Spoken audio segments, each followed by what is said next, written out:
Assalamualaikum, kembali lagi di channel Intip Dapur Adiba. Hari ini aku memasak jengkol balado. Menu masakan ini salah satu menu favorit kesukaan aku, karena menurut aku enak aja gitu makan jengkol diapain aja.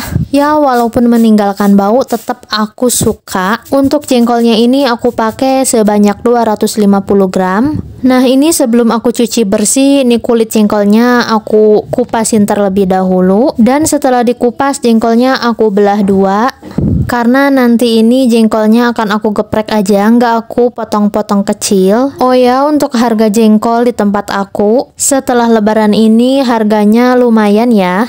Ya walaupun harganya agak mahal, tapi namanya suka tetap aja ya bakalan dibeli. Nah ini untuk jengkolnya sudah aku kupasin kulitnya, lalu akan aku cuci bersih. Oke, langkah selanjutnya akan aku goreng. Ini jengkolnya sudah saya cuci bersih tentunya.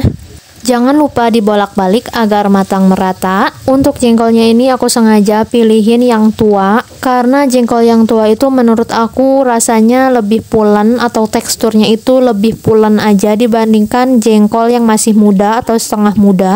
Nah ini jengkolnya sudah matang, dan untuk jengkolnya ini akan aku geprek, tapi untuk menggeprek jengkolnya ini tidak aku record ya. Oke, untuk bumbunya ini simple aja ya. Bahan-bahan dasar ada bawang putih, bawang merah, merah, cabai rawit, dan 1 buah tomat. Nah ini bumbunya sudah aku blender, dan jengkolnya ini juga sudah digeprek ya, penampilannya kayak gini.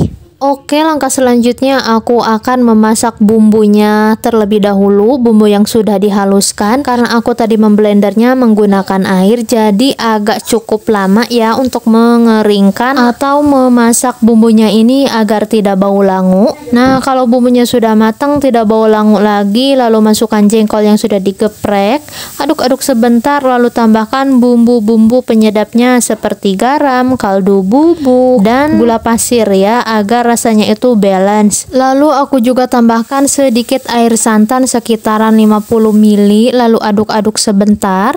Lalu masak jengkolnya sampai airnya agak surut, karena kan tadi jengkolnya sudah digoreng jadi sudah matang. Dan ini yang terpenting, jangan lupa dikoreksi rasa ya. Kalau rasanya sudah pas, sudah enak, lalu matikan kompor dan sajikan.